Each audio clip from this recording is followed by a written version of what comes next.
Sanibonani. Buyile futhi. Imina lo, uwe lo. Namhlanje nginiphathele ke ezinye indaba. Ungabe igcokama elisha thandeni manqele. Uyathandana na noNatasha? Okay. Abantu babe nemibuzo eminingi ngaphambi kokuba igcokama elisha poste kaningi noNatasha. Kanti ke uma ulandela ubheka uphenya uyathola ukuthi kahle kahle kudala laqala igcokama elisha ukuyifela ngalentokazi from 2018. Kubonakala ama-post amaningi lapho khona igcokama elisha belimposta uNatasha, limposta ku Instagram, limposta ku Twitter. Ngicela ukuthi uyibonele nansi ivideo elandelayo. Iyona lena ke lentokazi engikhuluma ngayo uNatasha. Siyamazi kakhulu emkhakheni woku-actor, igcokama elisha leli.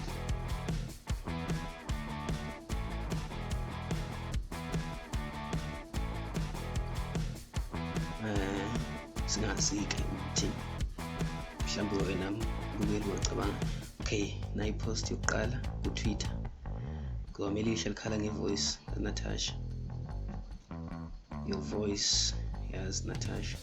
Aphinde igcokama elisha lamposta ku Instagram,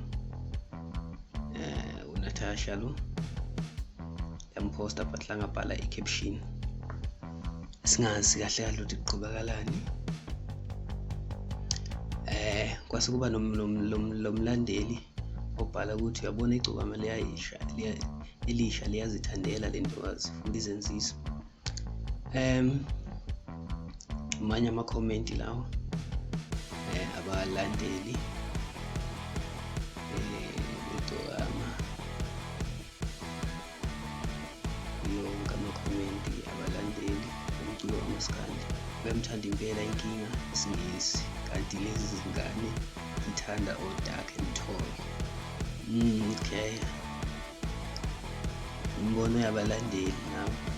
Cela nawe mbukeli ubheke lapha ku-comment section, ucommente usho ukuthi wena ucabangani.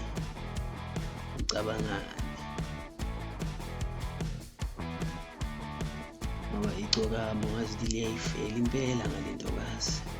Singazi noma kukhona abasifihlela khona noma kwenzakalayo, noma igcokama liyayithandela kanti yena uNatasha kanendaba. Cela ke uye comment section usho umbono wakho, khumbule ukusubscribe, u-activate ibell, ulike, ushare. Thank you.